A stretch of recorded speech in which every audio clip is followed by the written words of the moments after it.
Welcome to another episode of the Decided Heart Effect. For us, we really believe that to find a decided heart, we have to have personal reflection on our identity. We have to have active building of high trust relationships. And we have to have a commitment to finding where we belong and how to help others find their belonging as well. And then when we take action with that on our decided heart, we can create positive change all around us. And our guest today is no exception to that. She is actually a huge belonging creator. I'm Hillary. This is my beautiful co-host, Sonia. And Sonia, we are joined today by Esmeralda Archer, she's not only an advocate of the learning process, but she's a disruptor of tradition. I know, a disruptor, the anti tutor is what she's called. But this last year during COVID, you as a college counselor, it blew up. ACT, SAT, all of it. And when you're looking at someone like the anti-tutor here, who that's part of her bread and butter, what was going on in your head? I always tell the families, college admissions, we shook it up and then we turned it upside down. And there was a bit of excitement in that for me personally, because our society was so into that traditional path of what should education look like? What should the path towards higher education look like? So with testing testing was out of here or optional or blind, and it changed day by day, right, Esmeralda? Well, yeah. And that's what caught our attention with you, Esmeralda, and why we wanted to have you on is because we watched, and for all intents and purposes, you should have blown up. Yeah. Like it should have self-destructed. And instead, daily, you were reinventing yourself. And it was amazing to watch. Welcome and talk to us about your business and your pivots and your decided heart moments. Well, I definitely have had a lot of those. I've been in business for 20 years. I've always known that my passion is for teaching, and I love working with students and helping families communicate, get through the learning process, and, just learn how to figure out not only how each person learns, but just goals and career goals. It's really great to see kids who I worked with years ago calling me up, years later, praising me for helping them make a big decision or, get into the right path. And it's so rewarding. And there were many times where I thought about changing, or, I got swayed in a different direction, and everything always led me back to doing this. And so I love it. And yes, the pandemic definitely destroyed the test prep in California. And then I did do some test prep for East Coast during the time, because there were a lot of kids, still taking it out that way. But it disseminated the SAT and ACT in California for sure, and a lot of the West Coast. It was one of those things where, maybe we should go back to 2017. I decided to become a real estate agent. And a lot of that was because of the family business. My dad, walked into my office and goes, "When are you going to make some real money?" And I was like, fine, I'll get a real estate license. So I did that. And when I was sitting in a lot of these boot camps that were teaching the realtors how to market and how to be branded, I thought, if I did that to my tutoring business, that would be what it needed. So I became the anti-tutor, and I started branding it and doing these 5 touches they talked about with marketing and talking to people and reminding people that I'm there. And in 2019, I made more money than I ever had. And it was just amazing to see everything worked. And the SAT was, amazing that year. I had times at the Hub 101 where we've seen each other before. I had times when there were 20, 30 students at once coming to do my SAT boot camps.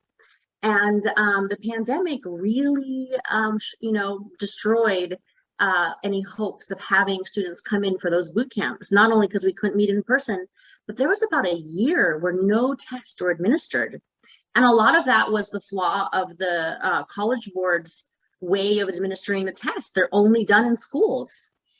You know, I had GRE students that I still helped and LSAT students who took their tests via the computer, but College Board and ACT were not equipped. So in California, no one took those tests. Can I would love to just really settle in to the moment where the rebranding. And the moment you said anti-tutor in an industry where everyone was desperate for a tutor. And so, Right. you know, that was so risky, a bit rebellious, which is what we love. We love rebels. Why did you choose the anti-tutor?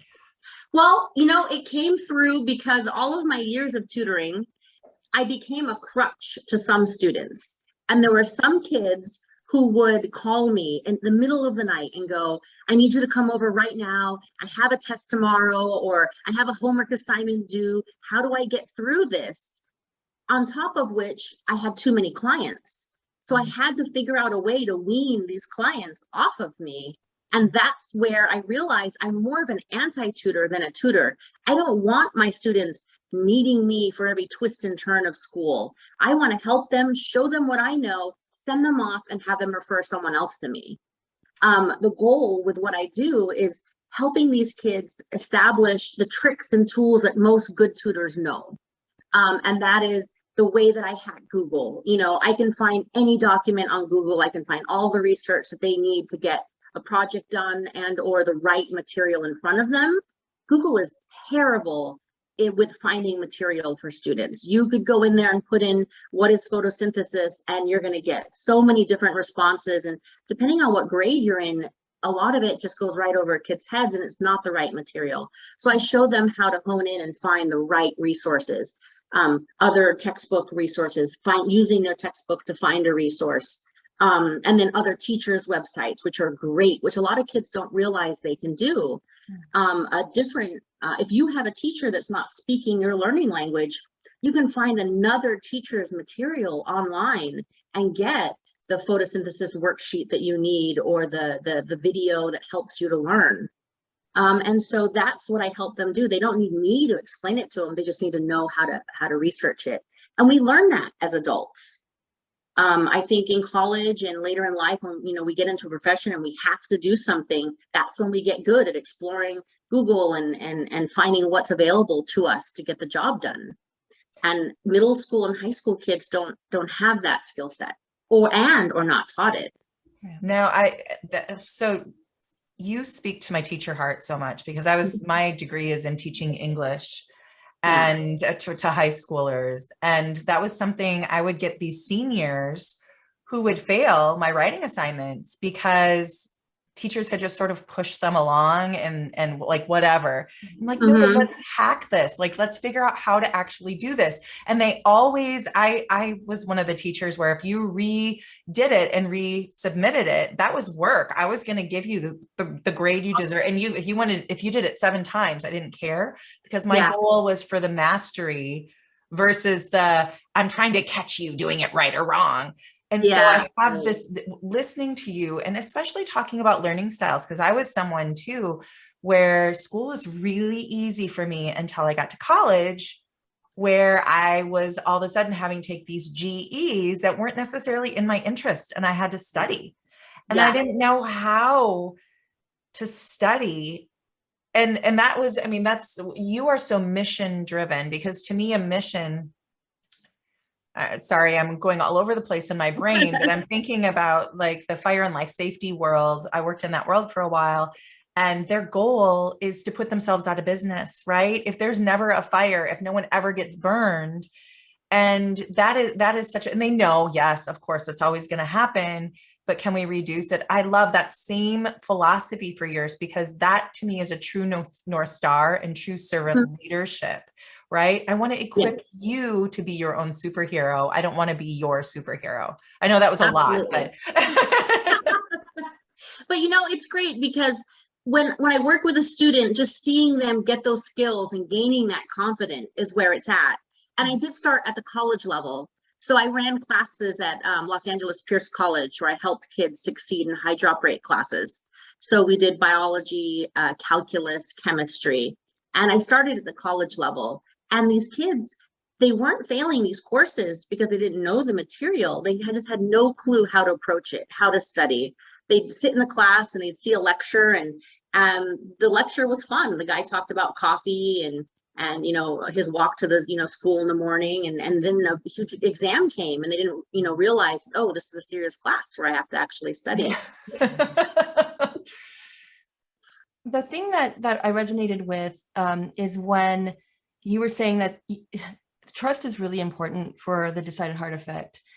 And it is incredible that you've earned that trust from these students so much, where it was almost you were recognizing there was a dependency on that trust. And what was really awesome to me is that you said, wait, yes, I honor this trust is sacred to me. However, you must trust yourself. And I think that's so important for us when we say trusting relationships. In order to do that, we must first learn, how do we trust ourselves first? Be confident in our identity, make those decisions, and then reciprocate that with trustworthiness, right? And then it's this exchange. And I love that you recognize that, because that's lifelong for your students. Absolutely. Yeah. And I think that's why I get such a good rapport with the kids, because I'm approaching it in such a different way than what they've heard before, and the anti-tutor way of teaching, where I'm not trying to get them to use me every night or need me all the time. I'm literally saying to them, you don't need me. I don't need to be here. Let's just learn these things. You've got it. I don't have to come. And it's just an approach I don't think they're used to, and you can't, with teaching, you can't figure out, it's hard to establish which kids are not confident.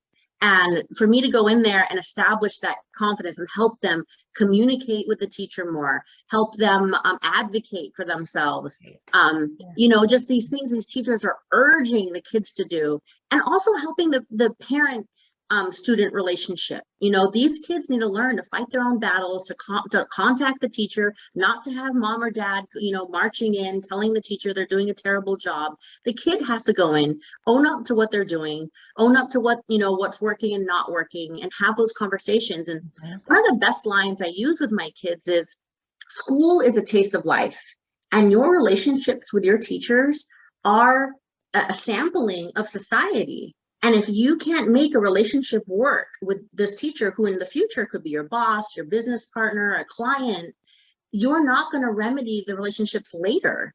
So use these teachers as a learning experience, because this hard to work with, demanding, picky person is going to be the exact same person who's in charge of something else later in life. And if you learn what they need from you, you're going to have a good relationship with mending that relationship later and getting what you need from the situation, so that everyone's at peace. And a lot of times these kids think it's them and the teacher doesn't like them and it's personal, and it's not. These adults are frustrated and they want the kids to be accountable. They want them to do what's asked of them, because if they can't handle that assignment, they're going to get fired. They're going to fail on projects. They're not going to get, these big business deals in the future, because people have different chemistry and some people don't work well together. But you have to learn as a human in society what people need. And some people want things in an orderly, structured way. Some people are okay with it thrown however, you dish it. And it just depends on who you're in front of. And acknowledging that and learning that lesson is huge for the future.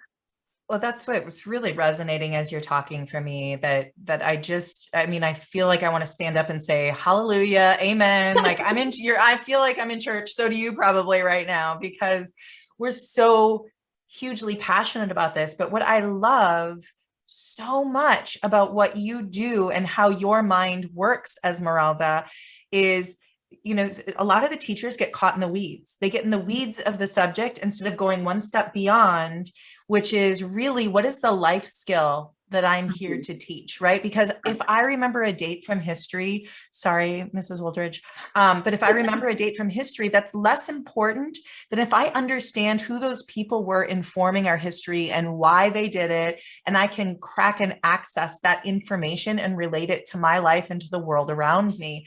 And so as I'm listening to you, it is so clear to me that one of your most developed virtues, we talk about virtues a lot, is resilience. And you model that in the way that you achieve, I mean, your business, your decided heart moments, and we can dive back into some of those again. You had so many opportunities to walk away and be like, I'm done. This didn't work. This failed, but you kept at it. And then you take that core of who you are and you teach it and model it and demonstrate it and help give the keys and the access and the scaffolding to your students to be able to understand that they too can have resilience and grit. That's so powerful. That's that high level thinking rather than those little weeds. Yeah. Love it. Yeah. I do believe that throughout my life, my resilience has helped me to be where I'm at, and, not to be, swayed or, feel defeatist at anything.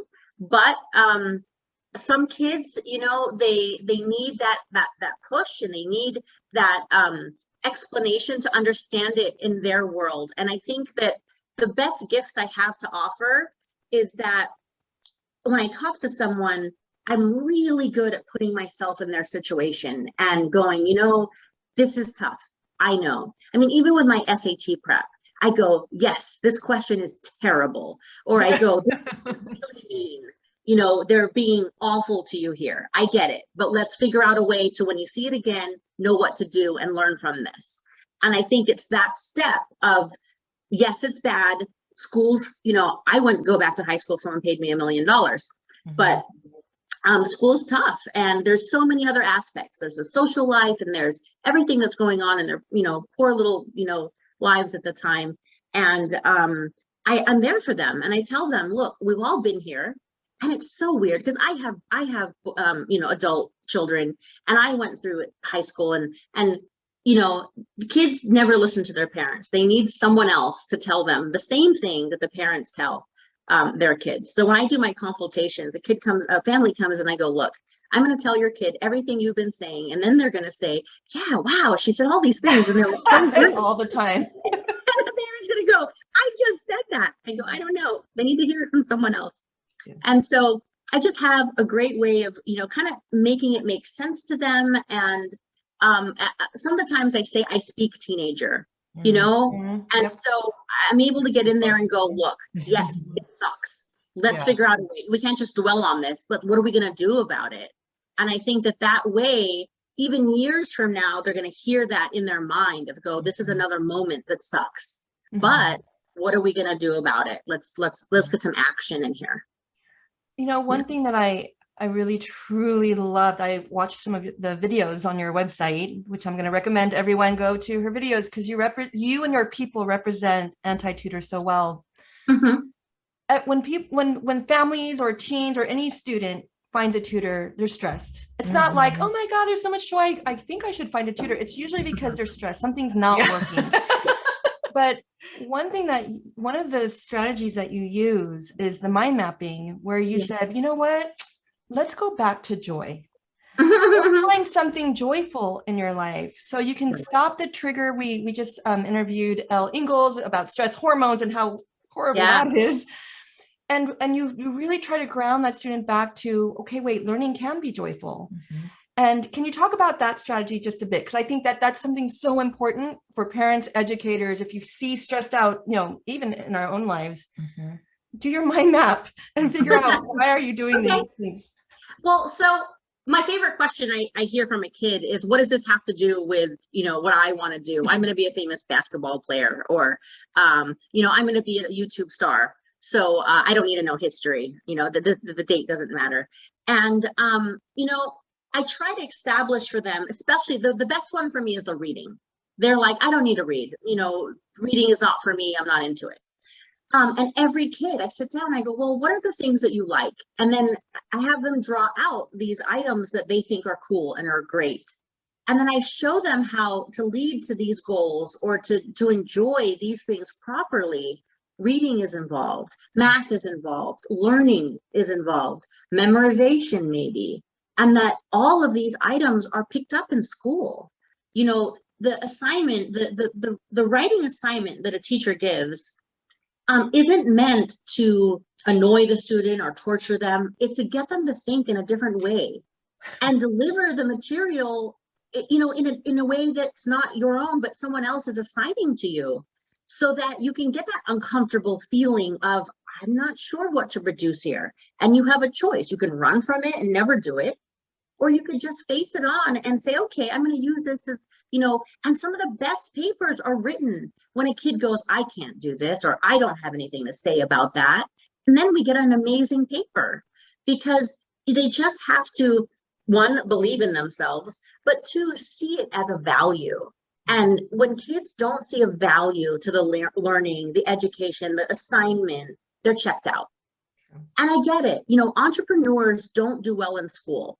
And a lot of that is because they don't do well with tedious, busy work that sometimes schools have. It's not intriguing. It's not outside the box thinking. It's not fun enough for them. But I have to remind them, look, you're going to be an entrepreneur, okay? You're not going to work for someone and have a lot of these assignments given to you in your future.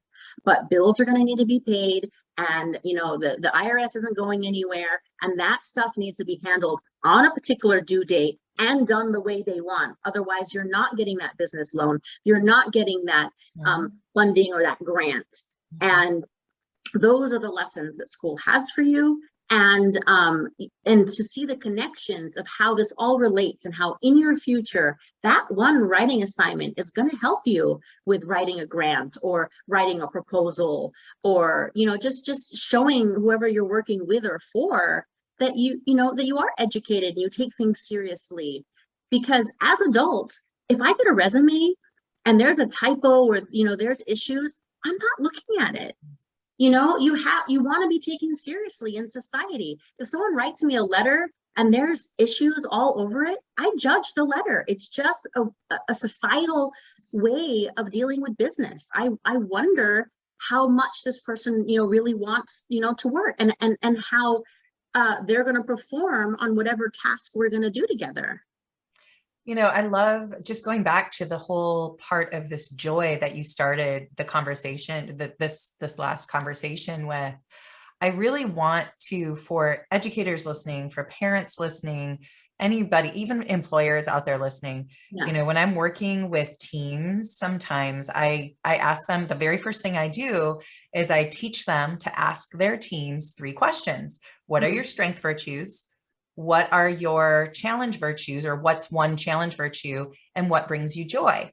And I said, what do you think is the most important question? And they always are like, their strengths. And I'm like, actually, the order is what brings them joy, what is their challenge, and then their strengths. They already know their strengths.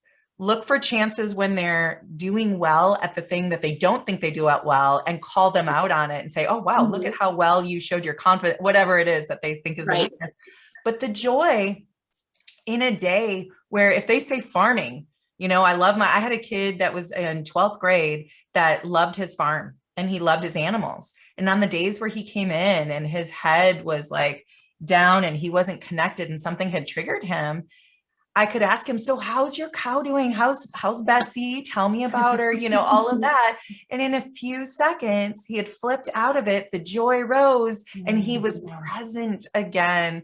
Right. I think we always assume that we have to fix this to get to joy. Yeah. Sometimes we just have to know what brings somebody joy. And I love using that to teach, where if they're not getting the math problem, it doesn't have to be about Billy and the business account. It could be about Bobby and the Roblox money. It doesn't matter what the situation is. It's, can you associate it to what you love, and can you make it to where you can understand it? I have young kids who are in elementary school, and they'll look at the problem and go, oh, 10, and then it says, I have 10 of these, and then, Sheila has 7, and, how many do they have all together? And they don't know if they should add or subtract. And I just give them something they understand. I go, you have Legos, and this kid has Legos. What do you have all together? 17. How'd you know that? And so they get it when it's something they understand. And so many times I've seen these aha moments when they can connect it to something they get, and they go, oh yeah, I knew how to do that. I'm like, well, then you know how to do this math too. Oh, For sure. Yeah. And for this last segment, there's something else that you bring into your business, into the communities that you build, and it's a sense of belonging. I mean, in the intro, you said, I mean, that's the powerhouse, is that the Anti Tutor is really about belonging and community. And I'd like to, some of the evidence that we've seen is that you've created purposefully the learning pods. And then one of your students have said, you help students find role models to continue the learning. Right. And then I'm curious about, but it started somewhere, because you did mention a team that you built early in as an entrepreneur that totally fell apart. And I just wonder if there's a connection there, and then why the learning pods and building community is just so important to you. Whew. Well, I have definitely had a lot of ups and downs in business. Still to this day, I have this dream mega website that I want to build.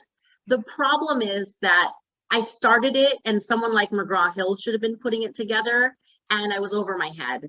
And I hired someone to help me with it, and it didn't work out. And the person just, I got nothing, basically. I paid a lot of money and I got nothing. And it was a huge heartache for me, because I expected to get some form of value. In fact, we built this mega crazy website, and I paid $40,000 for it, by the way, and got like a CD with nothing on it. And I had a friend look at it, and they said, it's like a money pit. It's a house that's like falling apart. You have to just tear it down and start all over. Like, that's how bad what was on the disc was. And so when that happened to me, I walked away $40,000 in debt, that I paid out. And I didn't have a landing page to my website. Like we didn't make at least just a front page, because we did the back end the whole time. So we didn't even make a front page. So I sat there out of this dream mega website that's going to help kids learn, because Google's terrible. And I had to go on Wix and buy a $350 or $200 website. And that was heart-wrenching to me, because I just spent 40 grand on a website. How do I not have a front page for people to come and book a session, And I took Wix and I hacked it and I made it amazing, and I made it do everything I need to do. You can book an appointment on there. You can see my videos. And I mean, I've probably put, 100 hours into Wix, just making the website the way I want it. And it's definitely not the site that I envisioned making, where kids could come in and have a community and share, their ideas and teach each other. But I haven't given up on that idea. I'm still, pressing for it and working on it. Pandemic has slowed it down a bit, but it's there. But I think that experience and everything that I learned from that, because it was embarrassing. I didn't even want to talk about it for a year or two, because I was so embarrassed. I'm a smart person. I should have known that it wasn't going the way it was meant to be, and that I kept paying out money, and the site was only 10% made and then 15% made, and I paid the last check and there was only about 25% of the website done. And I should have seen, and I did see the signs, because they were there, but I ignored them, and I had this idea that it's going to be fine, and it was a great learning lesson for me. I learned about how we have to just pick up when things don't go our way. And it wasn't the end for me. My business was, I would say, 10 times more profitable the year after. It happened like in 2010. So 7 years later, I made more money than I'd ever had. So it was a good lesson. Absolutely. We, as entrepreneurs, make tons of mistakes, and a young entrepreneur is just ready for mistakes. I opened up a tutoring center 2 years before the 2 centers that I have now, maybe 3 years, and I had to close it down. Building it, putting it together, seeing it be, what I wanted, and having to shut the doors was terrible for me. But I had to, because I hired the wrong people. I spread myself too thin. I wasn't ready yet. So I had to regroup and get ready to where I would know who I needed on my team. And right now, and actually thanks to the pandemic, I have an incredible team. I've been in business for 20 years. And every 5 years, I think I would get someone who worked for me that was the best. And then they would go off and go to college and start their careers and whatnot. And in the pandemic, everyone came home. And all of my best employees over the past few years had called me and said, hey, I'm in town. I've got nothing going on. What's going on with you? And now I have 5 powerhouse women who work for me, who have worked for me before. I didn't even have to train them because they know my business, and it's very powerful. And you know, I don't even have to be here, but you know, I come in and I'm a little bit of a micromanager, so I go back and forth between my 2 offices, and I make sure everything is, you know, the way I like it to be, and that things aren't falling through the cracks, and kids are getting, you know, the lessons. And then I do my one-on-ones with my own students. You know, I just want to sort of summarize. This conversation is so wonderful. Once again, I feel like we could keep on talking and talking because you're speaking our love language. You can find us. We'll just be chatting. Okay. But the thing that I see 2 sides of what you're saying that I want to summarize for everyone. One is as a parent, as an educator, as someone who's helping a young person, it's so important to show up in compassion with some validation and meeting them at their level, but then helping to bring that resilience and determination. We can do this, we can do it together, and then you can do it, modeling it, and then turning it over so you can bring out that confidence. So I feel like from the adult perspective, you know, not frustration. We always think like, oh, it's no big deal. No. Start with compassion and validation, because now you have a receptive person on the other side. And as a student, I think that what I'm hearing you say too is don't give up. There's going to be failure, but it's okay. You can figure this out and advocate for yourself. It is so important, because in the end, this isn't about, as we put it, I feel like we're picking on history, the date, but it's about you learning how to learn. And that can bring a whole new level of relief to the stressors that we find in education. So can you let our listeners know and our viewers know how they can find you? Of course, this will all be in our information as well, but I know there's people right now that are like, yes, my kid needs you, I need you, whatever it is. How can they find you? Well, I'm at mystudypage.com, and there's a blue button at the top of my website where you can click book appointment. And if you click on that, it says a free consultation, and you can book a free consultation on Zoom, in person at one of my centers. And then we can start from there. That's a great way to meet with me. When I do a consultation, the whole family comes. We talk about what's working, what's not working. And there's a change that happens in that conversation that I should be charging for the conversation, for the consultation, because I will sit down a student and we will goal set right there, and we'll get rid of all the elephants in the room. We'll talk about what the parents are seeing, why. And the best one is when the parent comes in and the mom's super frustrated, and she's like, I just don't know. I keep, you know, trying to get them to, you know, make the right decisions, and they just don't want anything to do with school. And the kid's like, yeah, they want too much from me. And I stop the kid and I say, well, if this were the other way around and this was your kid, would you do what your parent is doing? Yeah, you know, sense of ownership. Yep. I'm right. And still, and so that's just a great moment for this, you know, for everyone to acknowledge their role, and, you know, for the kid to say, yeah, I'd be frustrated with me too. Yeah. Which is great for teens. Well, Esmeralda, we are just so grateful for you. I am just, as a college counselor, I'm just so I'm celebrating that there is an anti-tutor out there. I can't wait to start referring. I can feel your heart growing. Like, growing. I knew it was working when my student said, I was in my class and the teacher at the back goes, what's an anti-tutor? Yeah, right. Yes, I did it. Well, for us, I'm going to speak on your behalf though, but there is such clarity and confidence and purposefulness in what you do, what you stand for, how you would like learning to happen, that branding, it's gravitating, you know, it's inspirational. So everyone, thank you so much for joining us for another week of the Decided Heart Effect, the DH effect. We hope that you also have found something to inspire you to take action in your life. And maybe perhaps it's the children or your students that you're helping to evolve and becoming true learners and self-advocates so they can invent and create a quality of life for all of us in the future. Don't forget, right? That's what I'm celebrating. Don't forget to subscribe on our YouTube channel and all the podcast platforms that you like to listen to our shows on.